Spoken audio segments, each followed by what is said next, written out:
Welcome to Kickass Radio, hosted by Jo Sainsbury, founder of Kickass Women. Join Jo over the next hour as she shares stories and conversations that are both inspiring and empowering. Having spent over 30 years in the corporate sector, Jo Sainsbury kicked off her heels and became a coal train driver working in the rail and mining industry. It has been her goal ever since to empower and support women who are considering a career change into an industry role, making the transition as smooth as possible. Jo is a walking, talking success story of how taking the plunge into industry can open up a world of opportunity. And you can do it too. If you're a woman working in industry or considering a career change, this is the radio station for you. Let's get into this episode of Kickass Radio. Hey there, Glow Getters. Welcome to the Kickass Radio Show. Am I excited for today's show? You bet your Kickass I am. Today, we are delving into a subject that I'm very passionate about and believe that we all need to grasp any opportunity that presents to advocate and encourage education and career pathways into STEM, which is science, technology, engineering, and mathematics. For this is the pathway for the workforce of the future. In just 5 years, the workforce will require an additional 65,000 engineers.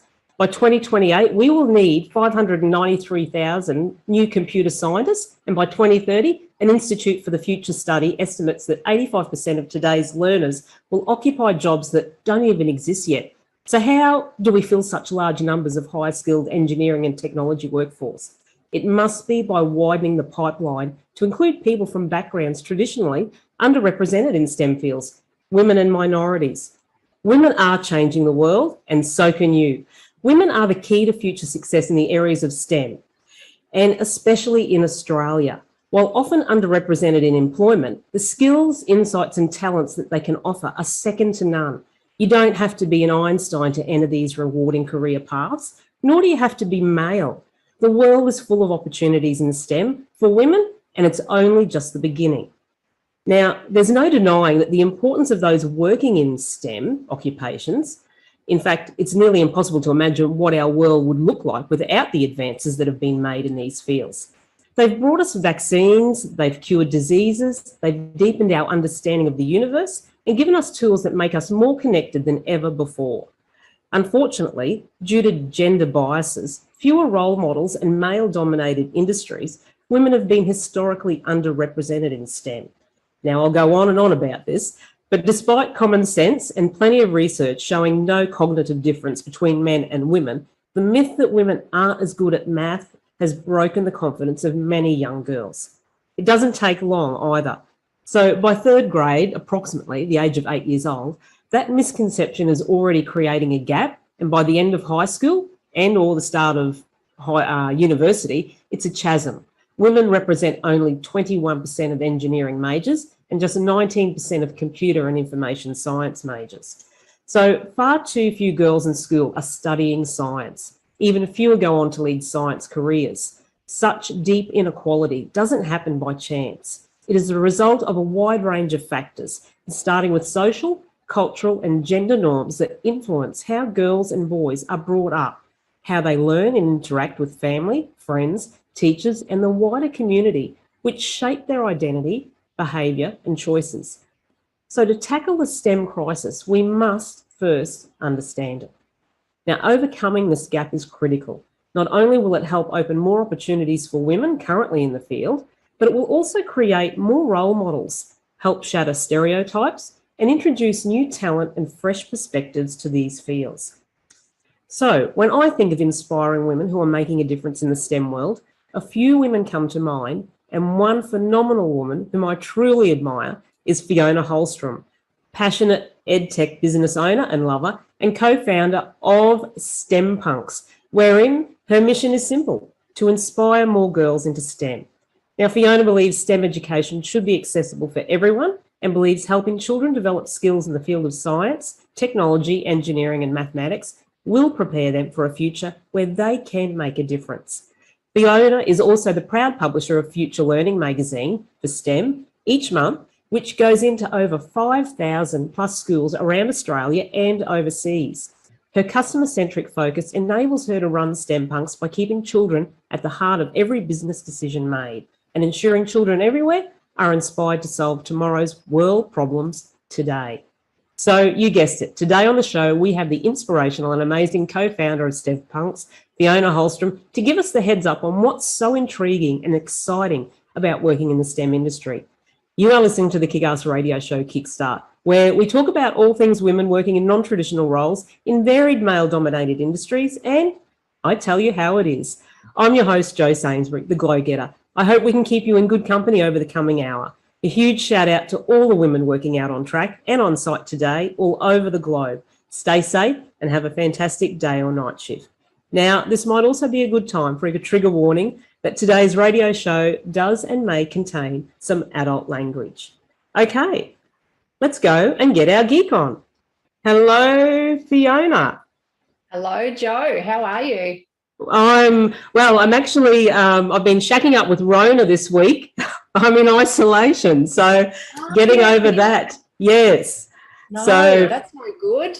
No, but a lot better today, thank you. And welcome to the show. So glad to have you on the show, and very appreciative of you giving up your valuable time to share with us today. Thank you so much for having me, Jo. Okay, let's kick things off. Tell us a little bit about yourself, Fiona, and your career thus so far, and what led you to pursue a career in STEM now, and what's led you where you are today? Yeah, that's thank you. That's a great question to kick off with today, Jo. I guess I'll start back a couple of decades or a few decades.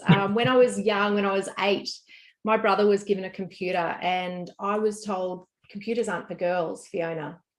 Computers aren't for girls. And I thought, why is that? Well, that's a bit strange. So when my brother wasn't looking, I went to his computer and learnt to code. I taught myself to code and create games and puzzles and music and all sorts of things. And I was really intrigued by technology. It was so new then and so exciting and so cutting edge that I thought, wow, computers are here to change the world. They're here to make our lives better and to introduce us to an amazing world ahead. So I knew then that my future would include technology. I just didn't know how, because back then, unfortunately for girls, we didn't have, people coming into our schools to tell us about careers. We didn't have wonderful role models stepping up to say, I'm a pilot or I'm a scientist or I'm a computer programmer and, you can do what I do, or I'm an astronaut, anything like that. So I had visions of flying, of being a pilot, but I never pursued it because I didn't ask any questions, and B, I didn't know anything about it. I didn't know any female pilots. I didn't really know any pilots, male or female.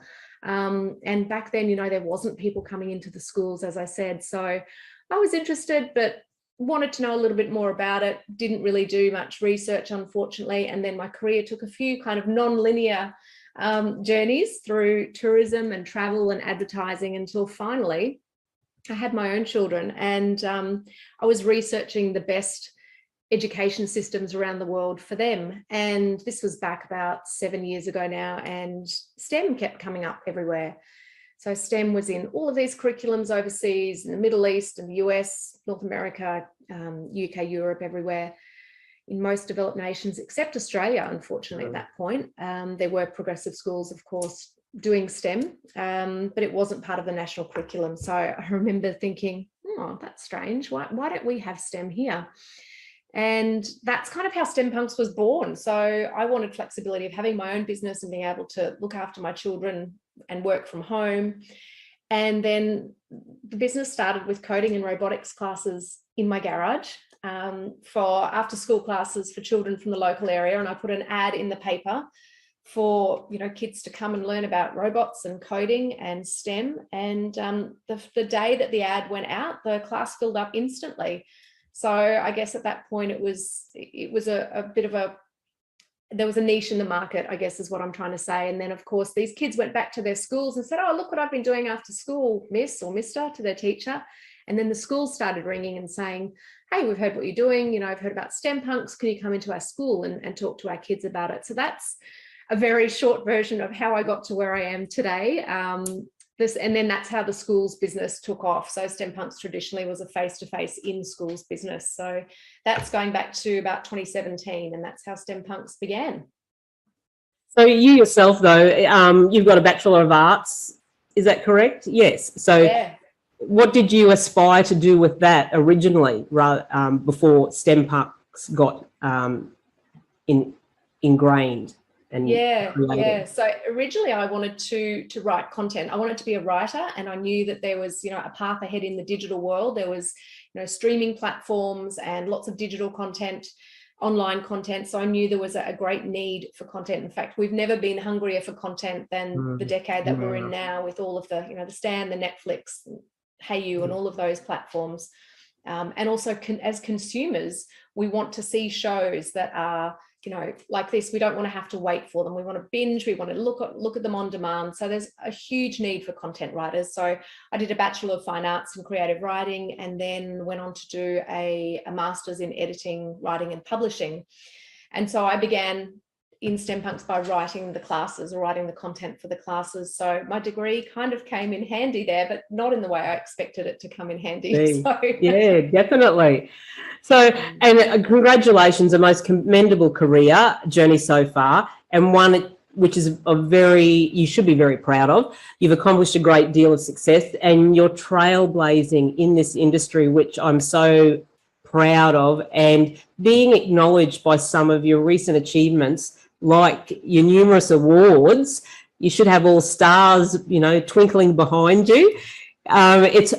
It's great to see such great recognition, and got Businesswoman of the Year, Business Excellence Awards.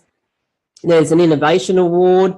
So with those awards, how does that feel to you in regards to success in your career? Yeah, as you said, it's recognition for hard work. As a business owner, you tend to be in your own little bubble, and you do what you do, and then you get this recognition and go, okay, that's a great acknowledgement of the hard work. But more importantly than that, Joe, the way I see it with these awards is that it's a platform to get the word out there for girls to get into STEM. So if one girl finds out about us and changes her idea about a career path because of what STEM Punks is offering, then our job's done. That's the exciting thing about winning awards, is that it's a platform for other people to learn about us. So it brings awareness. It brings awareness not just to our business and our programs, more importantly to girls and what they can achieve in STEM. And that's exactly right. It's about credibility, inclusivity, diversity. They're critical factors in women pursuing these careers in STEM, and the possibilities of what's available once they go through their career, and then they can step into, entrepreneurship, which of course you've done now. So there's lots of possibilities out there, and we need that diversity definitely in there.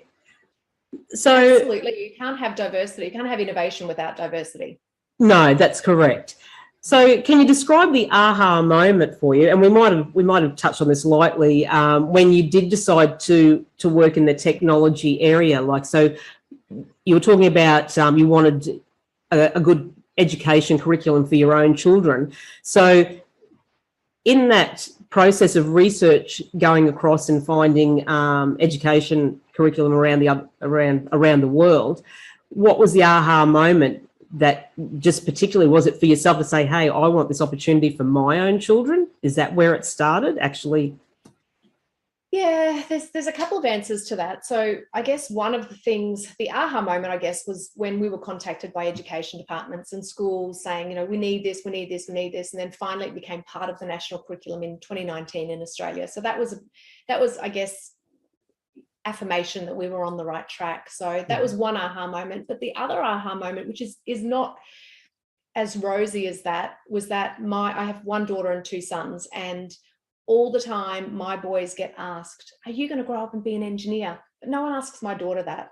And we're in 2022, and I find that really odd that no one says that to her still. Are you going to grow up and be an engineer? To a girl, these are the things we should be saying to girls, and not just what are you going to do or what are you going to be, but for years we've been saying to teachers and to parents, ask children not what they're going to be or not what they're going to do, but what problem they're going to solve. That's the most important thing, because we're trying to raise a generation of problem solvers, because STEM is a mindset and it's about problem solving, as is engineering. So a lot of people think STEM is a subject, and yes, it is a group of subjects, but it's more than that. It's a mindset, and with STEM comes all of these tools like robots and drones, and obviously all of the skills alongside it, but also 21st century skills, which are so vital for anyone today, even, you know, whether you're getting into STEM or not.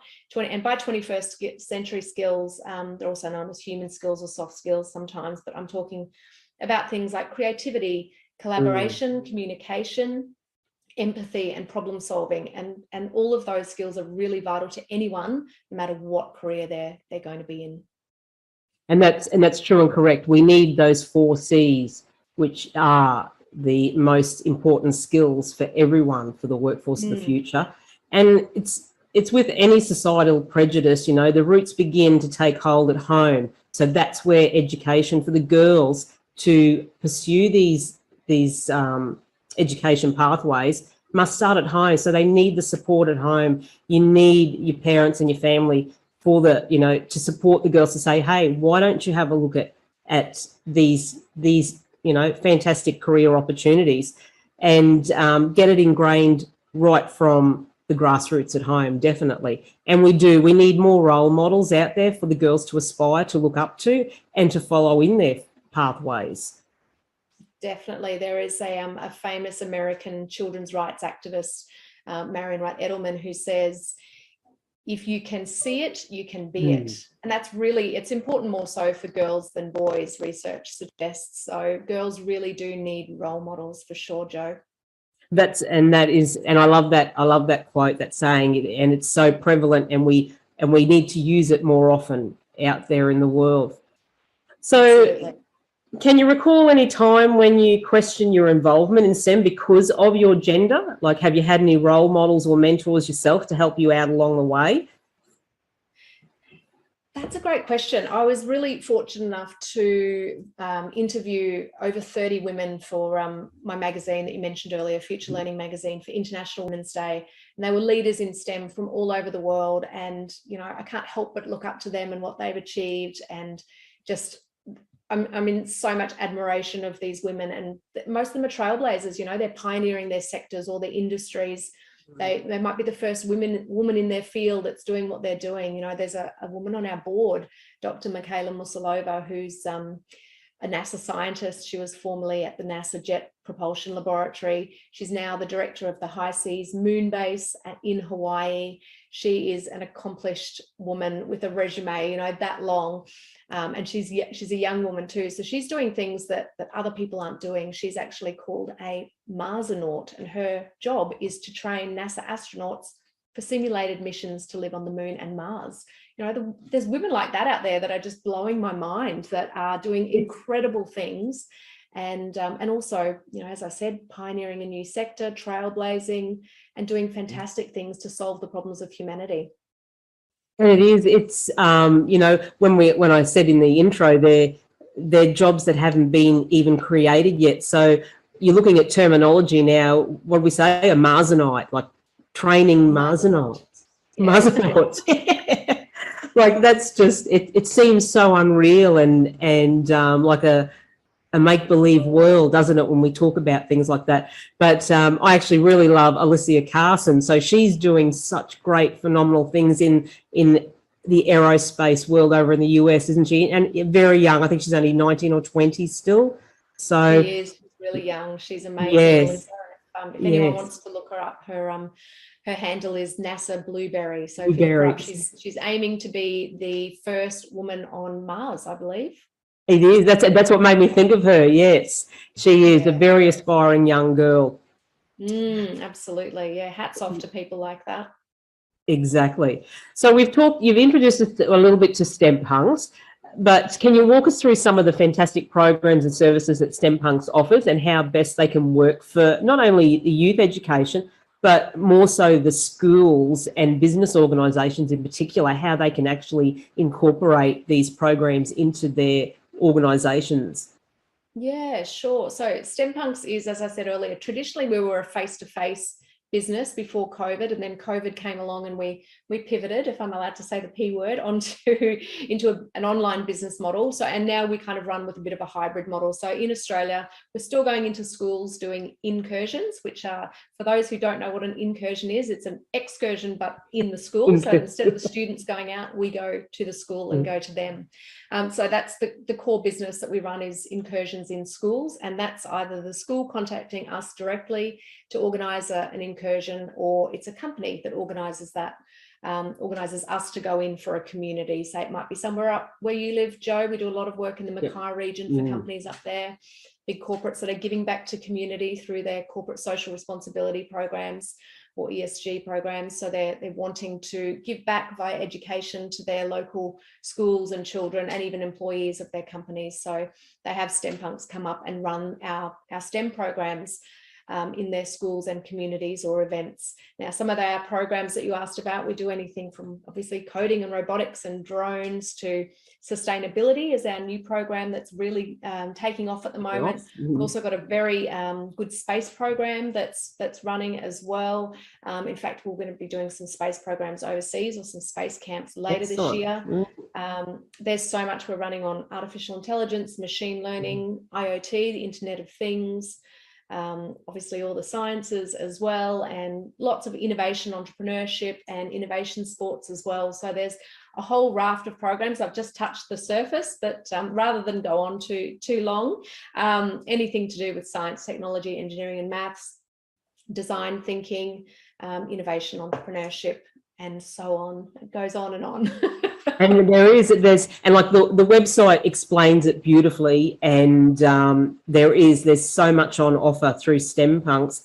And I myself am intrigued by AI and machine learning and that, so I actually put myself through a course last year to introduce myself into that realm, because my own work industry is leading towards automation. So me as a coal train driver, trains are going automated in the future. So I want to be up front and I want to be on top of that and know how to work alongside it, even though it may not, not all jobs are going to be put out by it, but the AI and machine learning, all that still needs the humanization beside it to work alongside with it. So we need to upskill and we need to retrain ourselves to work alongside this modern technology and the future technology that's coming, and it's coming in quick. Very fast. It is, and I think you touched on this earlier when you said the jobs of the future, 85% of the jobs that will exist in the year 2030 haven't been invented yet. No. So that's only 8 years from now. The jobs that will exist then don't exist now. So who knows what jobs we'll be doing, in the next 8 to 10 years. We do need to upskill and get ready. That's right. The year 2030, that was a major milestone in a lot of McKinsey global reports that I've read, and I've researched a lot over the last 12, 18 months, where in 140 million, we're talking million women across the globe, could be displaced by the future workforce. So that is why so many young girls and women need to look to the future and upskill and retrain themselves, and the young girls particularly steer themselves towards this technology and STEM industrial world. And the younger we know expose them, the better. That's exactly right, and we know they're the experts at it now, aren't they? Like a 3-year-old can manage a mobile phone more than me, and like I'm technologically challenged at the best of times, but it's their world. They're the experts at it now. So it's something that's, that they grow up with now. So why shouldn't they be experts at it in their own fields in years to come? Absolutely. Yeah, the sooner that we can get them exposed to the whole range of STEM and also the design thinking and the mindset of STEM, the better, because what you're talking about there with an iPhone or an iPad is just a tool, and yes, they're really good at managing the tools, but there's also a whole other mindset around that. That's right. They can create the program that everyone looks at, the apps. They can code, as you said, they are the brains behind all those things, because they have the imagination, don't they? They have the imagination to create all those things. Yeah, definitely. They absolutely know how to use all of those tools too. When we put virtual reality headsets on kids in schools, we're up in Mackay High School the other day, they know what to do with them. They don't need instructions. They go for it. It's like they're born with it. So yeah, they really are going to be the problem solvers of the future, this next generation. And actually, just getting back to the programs with STEM, a lot of the STEM Punks programs, they're very hands-on, aren't they? Lots of interaction in the activities and creating, like making robots, making drones. There's lots of hands-on. Yeah, absolutely. So we don't just stand on stage and preach from a textbook. It's all very immersive, hands-on. If we're going to teach physics, there's a couple of ways you can teach physics. You can give a kid a textbook and say, there you go, read all about physics, or you can introduce them to physics via a drone, for example. So we'll teach them to code the drone, to build the drone, to fly the drone, to break the drone, to work out why it's not flying properly, and all of that And design fix it, like thinking diagnose, fault find. well, so that they understand the physics and why it's flying straight, or it's not flying, or it's crashing, or not taking off. So they can pull it apart, put it back together, and then code. And then the next step is to code it onto a mission to solve a problem. So it might be that you have to code this drone, build this drone, fly this drone, and now you have to program it to fly on a mission from point A to a hospital over here to deliver some much needed blood supplies, for example. So they're solving a problem as well. And that's something that runs through all of our programs, is that design thinking, that element about problem solving, and real world problem solving too. So that's that's the immersive part of it. So they're not just learning about coding in isolation or robotics in isolation. It's the whole sphere of learning outcomes in there as well, which Definitely. is really important. And it is, and empowering young people to become the change makers through STEM. STEM Punks is a phenomenal global organisation doing that now. So very much congratulations to STEM Punks. I think it's a fantastic platform, and one that we will definitely always make our most of promoting. Thank you. Yeah, we're very proud of the various programs we've got running all around the world now. So we're going to take a little break and listen to one of our show sponsors, and we'll be back soon. Hey Glow Getters, have you heard about Kickass Women? Founded by Jo Sainsbury, Kickass Women is dedicated to empowering and supporting women who are considering a career change into an industry role. Visit our brand new website at www.kickasswomen.com.au or follow Kickass Women on Facebook and LinkedIn today to keep up to date with all things Kickass Women and the incredible opportunities and content we have for you. See you there, Glow Getters. Thanks for tuning back in, where we're chatting to Fiona Holstrom, co-founder of STEM Punks.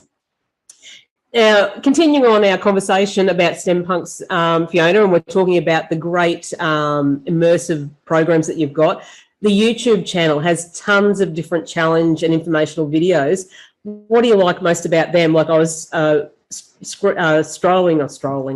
streaming through them during the week in my isolation time, and lots of great videos there. So what do you like most about them, and how do you guys come up? Are they like a byproduct of your actual programs that you present at the schools, or the activities you hold?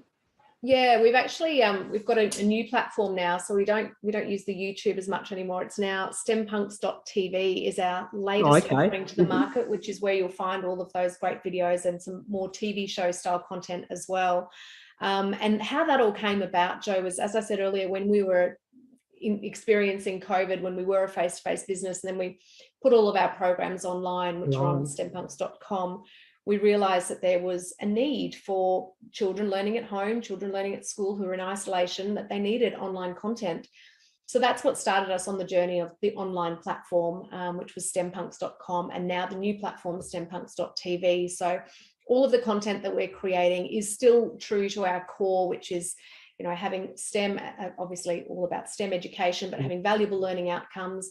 Everything's aligned to the curriculum and linked with industry. So that's the important core aspects of everything we do. all of our programs, whether they're online or they're in person in schools, they all have those fundamental things at the heart of them, so that children can still have that high quality education content value and still have all of the learning outcomes, and everything's aligned to the curriculum and linked with industry about real world problems. So no matter which platform they're on, whether it's our online learning management system at stempunks.com or the new platform at stempunks.tv, or they're in a classroom and we're face to face, it's all still fundamentally the same.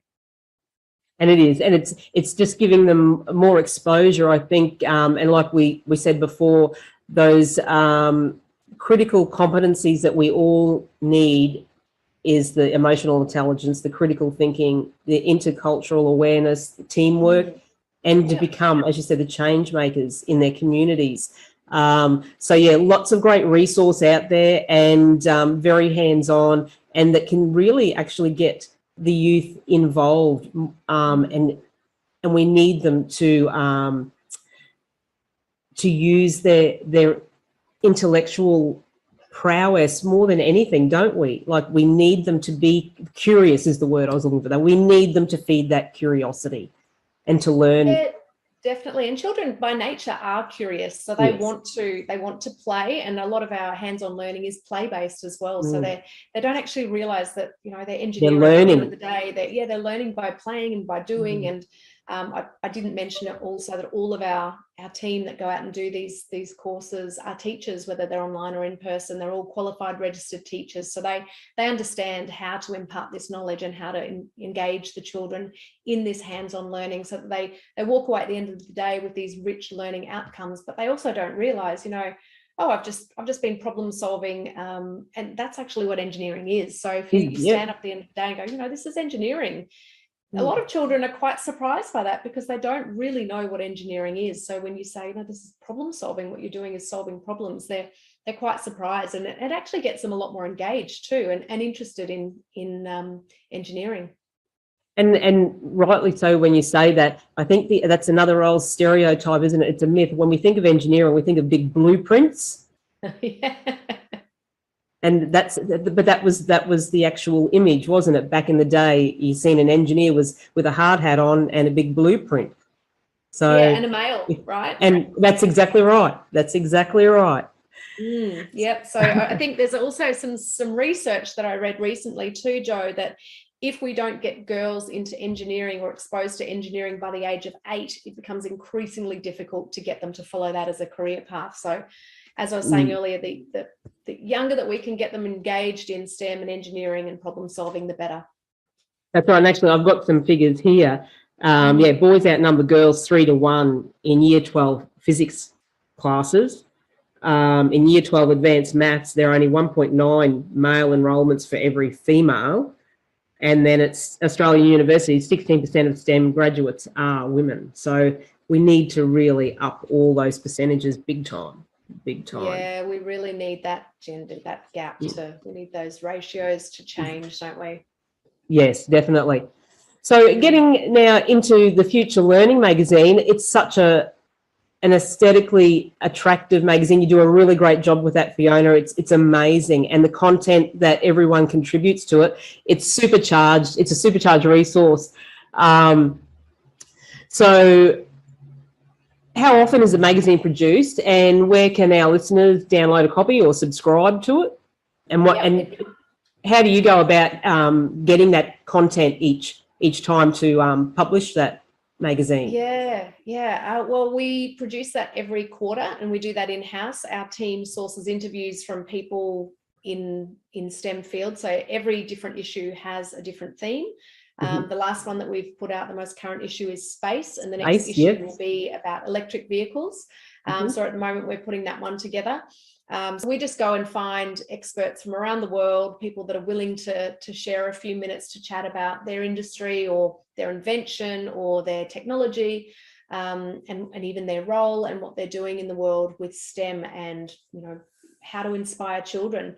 The magazine is designed for teachers and parents to inspire children to get into STEM. So we're really proud of it. It's something we started during COVID, and it was designed as a thought leadership piece. And we've had so many people come to us and say, I love this magazine. I can't wait for it to come out. So it's free to download every quarter on our website. You can just go to stempunks.com.au and then /magazine to find the copies. And it's something that we just love doing. We're really proud of it, and people want to contribute to it, which is fabulous. We're really, really happy about that, because it's another way of getting the word out there about STEM. Exactly. And as I've said, you cover, I know the last issue was space, there's sustainability, there's science, there's aviation, makers, environment, food and sustainability. But one of the particular ones that I liked was back in March last year was the STEMinism, which featured a powerhouse of amazing female role models in the STEM industry. So I highly recommend all the listeners to take the time to get on the STEM Punks website and go through everything that's available online, but specifically download the Future Learning magazine and go through them all, because they are such great content coverage in all of them. And yes, a very big credit to you, Fiona. It's a great publication. So yes, you should be very proud of that as well. Yes. And as we said, that's today's world. We don't flip over pages in a magazine anymore, do we? We flip over on the click of a button online. True. And we can come back to it any time. Now, we don't spill coffee on it. Well, we hope we don't spill coffee on it and wreck the page. So it's a great resource to have online all the time and come back to. And I think also what I found about it was, when I went to school and we were doing projects at school, we had to go to the newsagent to buy the little project packs to get information or look into the encyclopedias. But I think looking at the Future Learning magazine, I thought, wow, what a great little information pack for a project. Like if you were doing a school project, all that content is in there in regards to all those fields. So there's lots of content in there that is very valuable to the youth and in the education system by far. Yeah, definitely. Lots of free resources in there for teachers and students. You're right. Yep. So next question is, why is STEM education so important, and how best can we strategise, focus, implement and action STEM education in schools? And should this start in the earlier education rather than higher education? And like I myself believe that we still have to educate the educators at the moment, because there's still a lot out there that aren't promoting STEM study in school.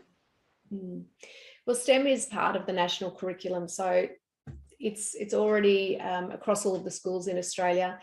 The younger we start, the better, I guess, at a certain age. I mean, as you say, kids from a very young age are exposed to technology, but technology is the only part of STEM. It's still just a tool. So really, as soon as they can comprehend, we can teach them about the mindset that's behind STEM, that problem-solving mindset. That's to answer one part of your question, and the other part of your question was around the implementation and the strategization in schools. I guess, look, the teachers are fantastic at what they do. They have such a full workload. We also help with teacher professional development. So that's something that we do in schools for teachers as well, and online. I was going to ask the question. To enable them to upskill the kids. STEM is so vitally important to our future, as we discussed before, that stat about 2030, but it's also estimated that 75% of all future jobs will contain some kind of STEM skills or knowledge.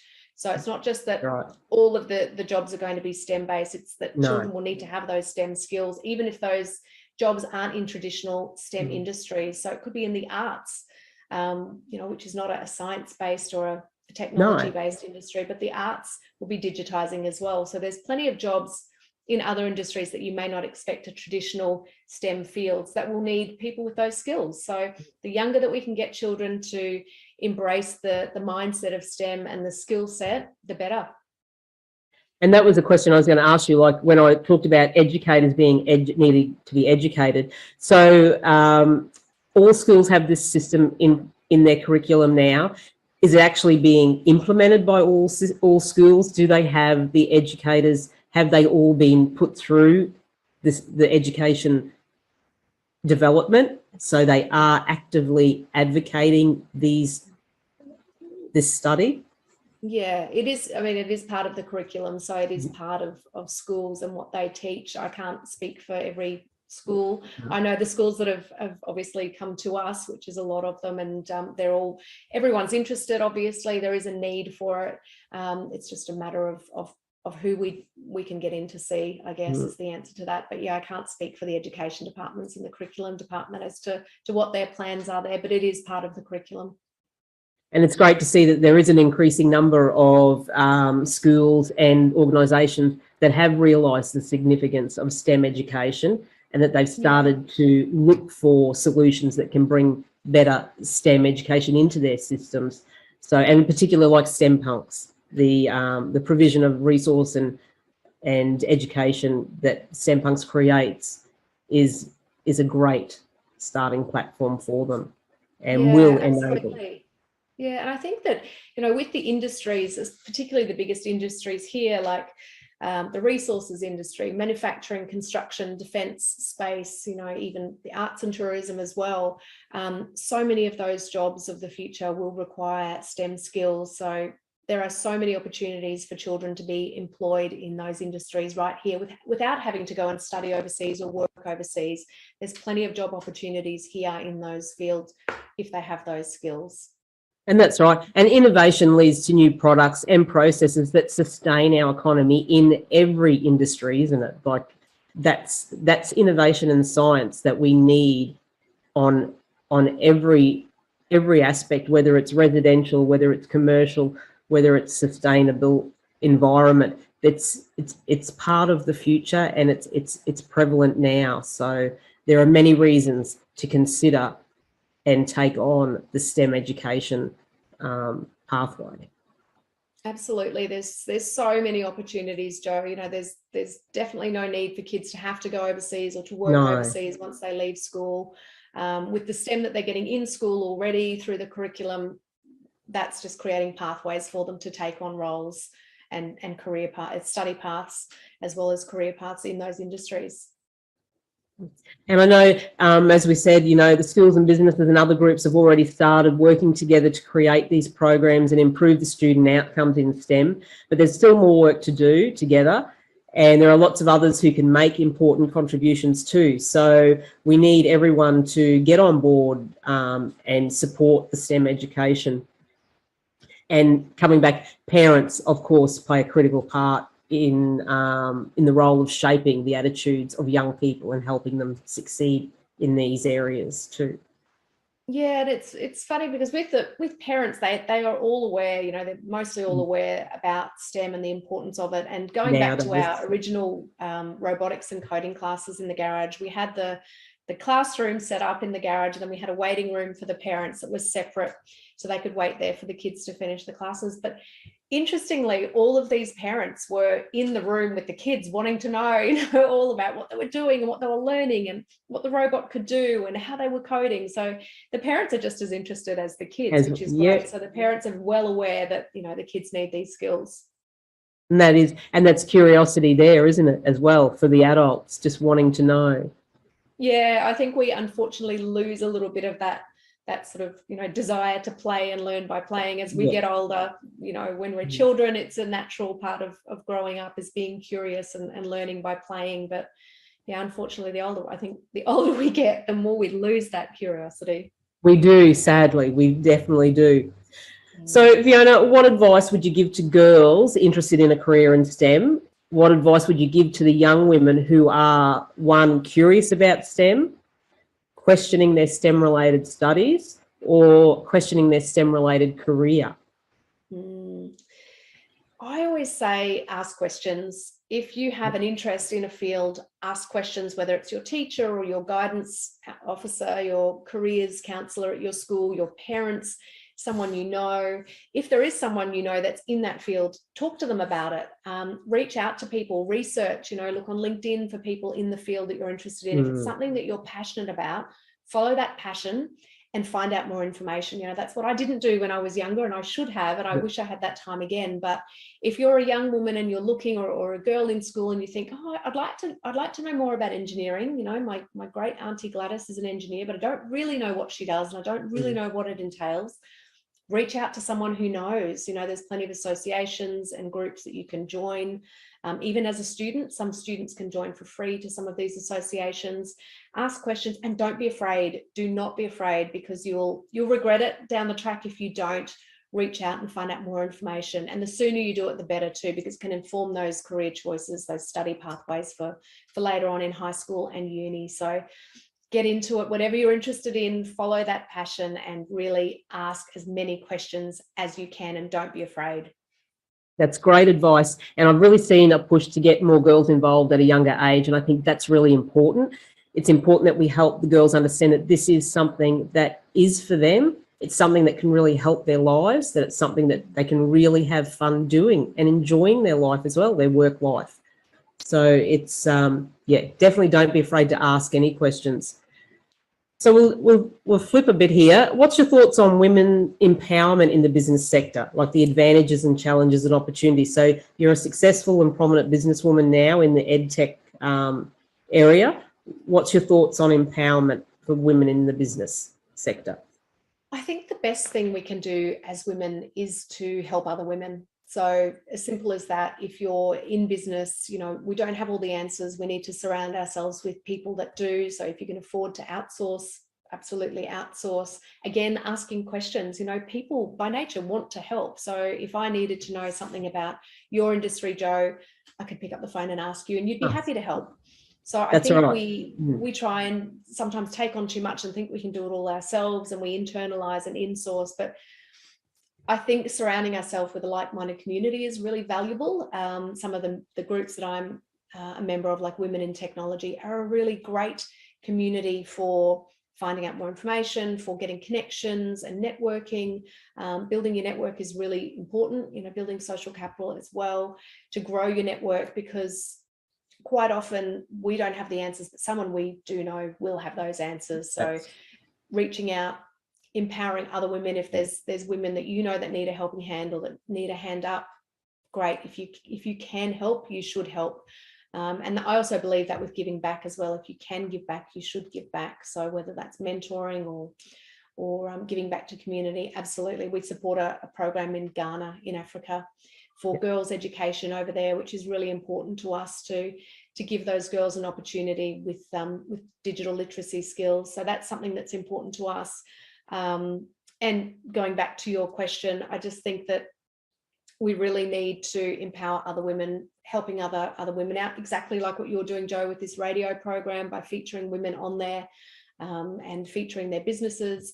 That's always helpful. I think there's a saying that's going around the internet at the moment, if you know someone with a business, it doesn't cost you anything to share their business, tag their business, even if you can't afford to buy from their business, but to give them a shout out, things like that, nominating them for awards. There's another way we can empower other women, is nominating them for awards like the Mumpreneur Award, which I know is where you and I met.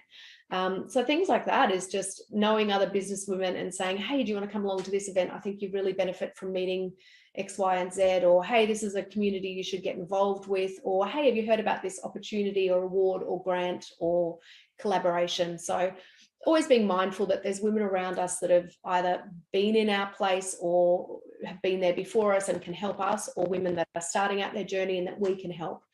I think that's really important, just to keep that in mind and try and help who we can, but also to ask for help when we need to. Sometimes we're not good at asking for help as wives and mothers and business women. We just tend to think it's all on me, but it doesn't have to be. Not at all. And I'm fully 100% behind you in that. I think networking is the greatest tool we can all have, and women need to be better at supporting women. And I'm a very big one at doing that. And one of my key phrases is paying it forward pays back, because it definitely does. And I've learned that firsthand. If you can introduce someone to someone else, that one connection could open up such a world of opportunity that you have got no idea on until you make that connection. And networking isn't about an exchange. It's about creating an experience. And that's my thought process. So you make connections to create an experience. It's not about exchanging a business card directly. It's about getting to know that connection, getting to know their business, getting to know their connections. And as we said, one person in their circle can create such an opportunity for yourself. So if you're a bit of an introvert, networking is like, oh, it's too scary, but you really need to get yourself out there and create those circles of impact is another thing that I like to call them, because they are impactful and they're influential in your own confidence, self-confidence, and empowering others and yourself. So that's great advice. I think networks. I will just add to what you're saying about networking, because I am an introvert, Joe, so I find it really terrifying to walk into a room of strangers or to be interviewed or anything like that, because I really feel the pressure. So networking for me is something that's really difficult, but I know I have to do it as part of my role. So you just have to feel the fear and do it anyway. Most people I speak to just do not like networking, but it is, as you say, it's so valuable. You know, you're creating connections and you're creating value for other people and introducing people to someone that might change their life. You know, that opportunity might just be that ticket they've been waiting for. So yeah, networking is not always about yourself, it's about what you can do for others. And there's quite a few people I know who I call super connectors. They're the ones at networking that's always like, oh, Fiona, you have to come and meet so-and-so, or so-and-so, you have to come and meet Fiona, and do you know this person? And that's the kind of networking that we should all aspire to, is to be a super connector, because it's, you know, if you take yourself out of the picture, it's a lot less scary as well. It's like, being a super bee, isn't it? Like going and pollinating all the flowers. A super queen bee. It's a great analogy. I like it. It is. But I think that's been my biggest success area. I think I just love the networking area, and I love meeting all these other women and learning about their businesses. But that's what I was going to say. If you're a bit skeptical about networking, the number one thing is do a bit of research before you put yourself up for an event. Go and find out who's going to attend, and maybe target a couple of people. Research them and find a point of commonality. And like, that's what I've been concentrating on at the moment, trying to get across, is finding that commonality between a couple of connections. And that's your introduction to having a conversation with them. Go up and introduce yourself and say, hey, Fiona, I've been interested in STEM. Can you tell me a little bit more about how you come to be involved in STEM? They're great conversation starters, but do a little bit of research, I find, and find those little commonality points that you can actually start a conversation with, and that's where you'll start to mingle around the room and meet lots of different people. Yeah, definitely. Researching is a really good point that you've brought up, Joe. Whether you're networking or you're going for a job interview or you're, going to a function or an event, researching who you're going to meet or who you might meet is so valuable as well. And sometimes it's critical, particularly with a job interview. If you're not across the company that you're interviewing with, that's not a good start. So yeah, researching is always good, researching people and companies. And it's a great conversation starter as well. If you are a little bit afraid at networking events, it's a really easy way to break the ice if you already know something in advance. That's exactly right. So I've got one more question to ask. If you had to go back in time and tell your younger self what you've achieved now, was it possible? What would you say to that person, that younger person? Absolutely. Anything's possible. Don't be afraid. Just go for it. Just absolutely go for it. And don't have any preconceived notions of rejection or failure or anything like that. I will say something about failure, actually, since I've just brought that word up. As adults, we kind of have this fear of rejection and failure, and we learn that. We're conditioned. We learn that from children. Don't have that fear. They learn how to walk. They fall over a million times and they just keep getting up and keep learning. Wouldn't that be great if we could continue that as adults and not have that fear of failure or that fear of rejection?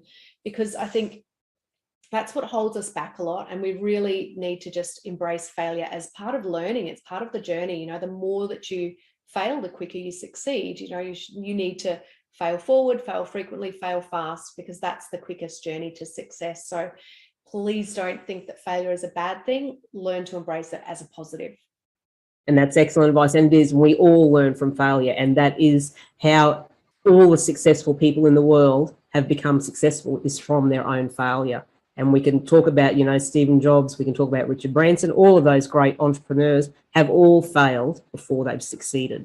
So they're the lessons that we need to learn from and grow from.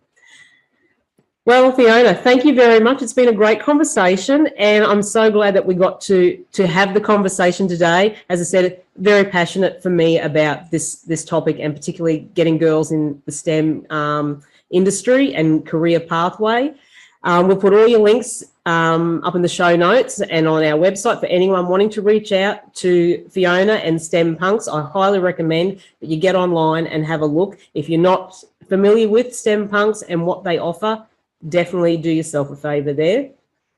And we look forward to talking to you a little bit later on in the year again, Fiona, to see how STEM Punks have progressed and what else they've introduced. I'm sure there'll be lots of new programs to talk to you about then, Jo. You never know. Fingers crossed. Excellent. Well, thanks again, Fiona. Have a great week, and we shall catch up with you later. Wonderful, Jo. Thanks so much for the opportunity. Lovely to speak with you. Well, that's it, guys. I hope you've enjoyed our show and our guests. A very big special thank you to Fiona Holstrom of STEM Punks for sharing all that goodness of the STEM industry. Such great, invaluable information. Now, with plenty of in-demand jobs, high pay, and the promise of challenge and career progression, nothing's off limits, and STEM may well be the answer to your career goals. If you decide to pursue a career in science, technology, engineering, or mathematics fields, this can be one of the most incredible decisions you ever make. It is the era of innovation and advancement and modernisation. So I ask you to encourage your daughters, your sisters, your nieces, and the other young women in your life to pursue their goals. Maybe they'll discover the next breakthrough in cancer treatment, or become a leader in mining and resources, or delve into the World Wide Web. So my advice, become a member of the dream team. Be a hacker, a hustler, or a hipster. It's pretty cool. So thank you very much for giving me your time to share today. If you, as always, I appreciate it, as I said, and you can always find more information about this episode or Fiona and STEM Punks in the show notes or on the social media pages. Don't forget to subscribe to the podcast to get the latest episodes sent directly to you. Well, that's it. That's all for today's show. Thank you for your company and for listening to Kickass Radio. It's not goodbye, but see you later. Stay safe and well. Keep in touch. Pos comms. And don't forget, go on, get your glow on. Become a glow getter. Thanks for tuning in to another episode of Kickass Radio, where we kick goals and deliver empowering conversations for women. Want to hear more from Kickass Women and Jo Sainsbury? Visit the Kickass Women website or follow Kickass Women on Facebook, LinkedIn and Instagram. See you on the next episode of Kickass Radio.